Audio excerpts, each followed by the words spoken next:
Please copy this into your lab notebook.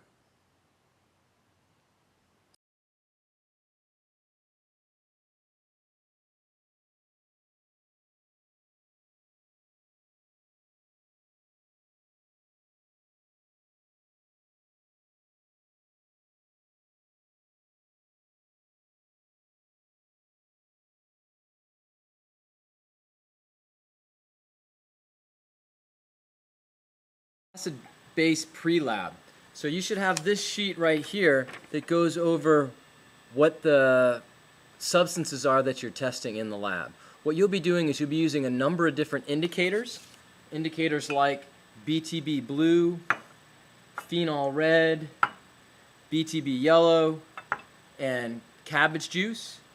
You will also be using litmus paper, both blue and red litmus paper, to test to see whether a number of different substances are acids, bases, or neutrals.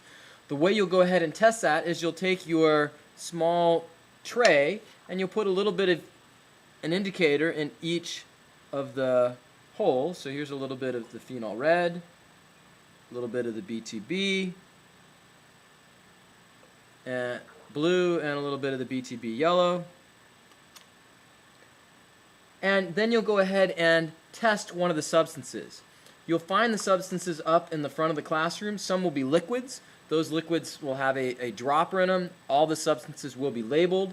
Some will be solids. The solid powders will have a little stir stick in them. You can go ahead and grab a spoonful of the powder out of that and just drop it into your substance as well, into your plate. So what you do with the solids is you go ahead and put a small spoonful into each of the holes, and the liquids you'll just go ahead and just take just a couple of drops and drop it into each and see what happens.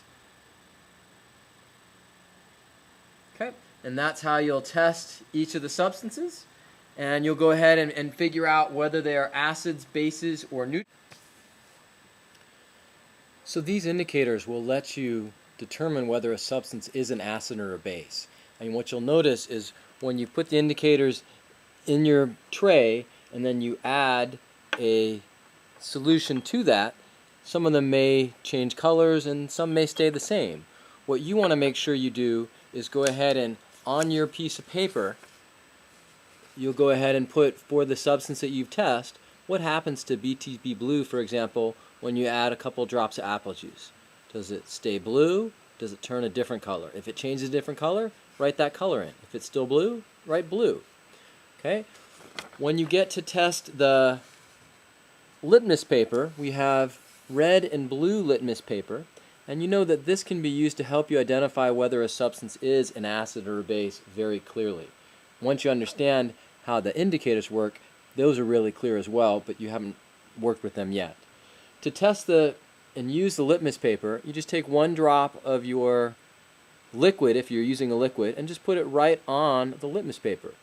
What you'll notice is that some litmus papers, blue or the red, some solutions will make them change colors, like this one, and then sometimes with some solutions they will, not change colors. Okay, like with this one, the red stayed red. Okay, you'll just write that down, write that result. When you're testing a solid, you can't just put the solid right on the litmus paper. What you need to do is go ahead and take a little bit of the solid and just go ahead and you can dissolve it right into one of the indicators.